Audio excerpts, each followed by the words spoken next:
There's a special rule in the kitchen at this restaurant. You have to slice nori and pork together without separating them at all. Only then are you considered a real chef here. Even Mike, who's worked at Ishuen for years, couldn't do it. Jim straight up teased him, saying everyone's the same after all. That pissed Mike off and he started downing drinks. The owner's wife recognized Mike as a chef from Ishuen. She complimented him on his talent and potential, but that only made Mike feel worse. 5 years at Ishuen and he's still just cutting cucumbers. He went back and saw Senheim teaching Jim how to pickle vegetables. That really got under Mike's skin. A few days later, Jim's pickles made it to the tasting event. Even the old folks loved how they tasted. Everyone was surprised by how fast Jim was improving. Senheim even said they'd start serving Jim's pickles for staff meals. That made Mike even more upset. To his surprise, the pickles were a big hit with customers too. After work, Senheim was so happy she kissed her lucky jar. Mike went out for drinks again, but the owner wasn't there. The owner's wife was super busy, so Mike helped out with the customers. An old man heard Mike was from Ishuen and asked him to show off his skills. But Ishuen's rule is that chefs never cook outside the restaurant. The old man thought that was just an excuse for being a kitchen grunt. That really annoyed Mike, so he grabbed a rice bowl and showed everyone what Ishuen's signature yam rice was all about. Everyone kept praising the yam rice, but the owner of the specialty store saw it and told Senheim. The head chef happened to be walking by and got mad on the spot. He called out Mike in front of everyone. Senheim tried to speak up for him, but the head chef said he's the only one who calls the shots in the kitchen. Mike said his food was worthy of Ishuen's name. The head chef stayed cool and told Mike to slice some sashimi. Slicing sashimi is a basic skill for chefs, but slicing it beautifully is a whole other level. With just one cut,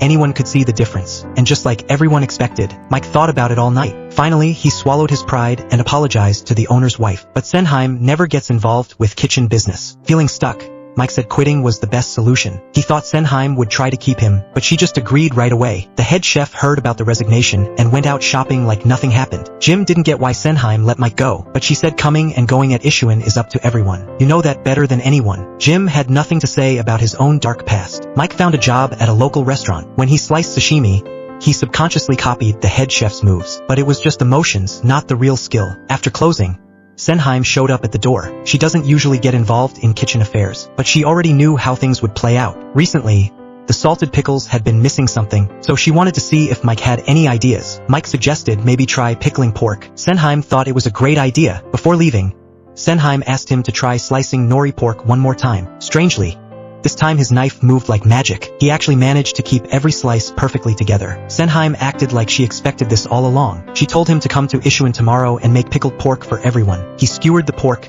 slowly grilled it over charcoal. The aroma of grilled meat and charcoal filled the air. When both sides were perfectly crispy, he pulled out the skewers, then sliced everything evenly. The charcoal grilled pork was brought to the head chef. He thought it was just another one of Senheim's new dishes. He took a couple bites, then suddenly